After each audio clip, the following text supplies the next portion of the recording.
ऐसी ऑर्गेनाइजेशन है जिसको इजराइल सेल्फ गवर्नेंस के तौर पे इजराइल की गवर्नमेंट ज़ायनिस्ट फोर्सेस एक्सेप्ट करती हैं कि वो एक इलेक्टेड गवर्नमेंट है ये गाजा। और बताइए इसके बारे में जो नरेंद्र मोदी जी ने कहा है कि वो टेररिस्ट ऑर्गेनाइजेशन है, वो शायद उनके जो सलाहकार हैं उनको सही सलाह नहीं दे सकते हैं। अनलॉफुल एक्टिविटीज प्रिवेंशन एक्ट का एक कानून है, उसमें टेररिस्ट ऑर्गेनाइजेशन जो भारत मानता है और जो दुनिया के यूएनओ मानती है उनकी सबकी ज्यादातर की लिस्ट है, उसमें हमास का नाम कहीं नहीं है। तो प्रधानमंत्री जी से इसीलिए हमारी हुआ ना कि वो डिग्रियां तो बहुत सारी हैं उनके पास, लेकिन समझ नहीं है उन्हें चीजों को समझने के लिए। हमास के लिए भारत का आज तक का कंसिस्टेंट स्ट्रेटेजिक और फिलिस्तीन के लिए स्ट्रेटेजिक डिसीजन जो आज तक का भारत का रहा है वो रहा है प्रो फिलिस्तीन।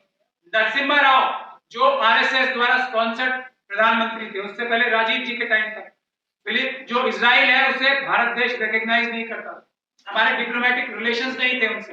ये भारत की कंसिस्टेंट पॉलिसी रही है। नरेंद्र मोदी जी ने अपने जाति मफाद के लिए, अडानी जी को शायद हाइफा का पोर्ट मिला है, अभी बहुत दबाव हो सकता है मोदी जी के ऊपर, इसीलिए हमने कहा ना जब मुसलमानों को मुल्क में से और प्रधानमंत्री के बीच में से चुनना पड़ेगा तो हम हर बार मुल्क चुनेंगे। किसी के भी खिलाफ अगर मुल्क होगा तो हम मुल्क की तरफदारी करेंगे, किसी शख्सियत की तरफदारी ना हमने पहले की है ना आज करेंगे। मुस्लिम्स ऑफ इंडिया, अगर देश और प्रधानमंत्री में से एक को चुनना पड़ेगा तो हम हर बार देश को चुनेंगे, प्रधानमंत्री को नहीं। प्रधानमंत्री एक इंसान होते हैं, वो गलती कर सकते हैं, आज वो बहुत बड़ी गलतियां कर रहे हैं जिससे देश का नुकसान हो रहा है, उसके अंदर हम नहीं जाना चाहते, आपको सबको पता है। और मुसलमानों को निशाना बना के पूरी इस्लामिक वर्ल्ड की जो 57 कंट्रियां हैं देश का नुकसान करने के लिए उनसे दुश्मनी करा रहे हैं ताकि पाकिस्तान और चाइना को फायदा पहुंच सके। इसलिए तो हमें देश और मोदी जी में से कभी भी चुनना पड़ेगा, किसी भी प्रधानमंत्री के बीच में से, तो हम हमेशा देश का हित चुनेंगे। ये मुसलमानों का ओपन क्लियर स्टैंड है।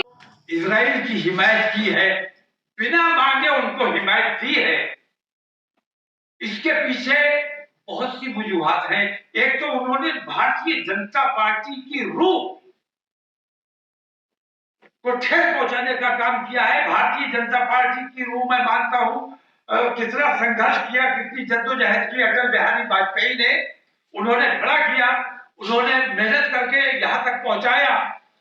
उन्होंने इजराइल की मुखालफत की, फिलिस्तीन की हिमायत की, और इन्होंने भारतीय जनता पार्टी की रूह के खिलाफ ये फैसला लिया। दूसरी बात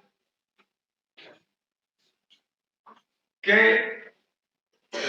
इजराइल का जहां तक ताल्लुक है,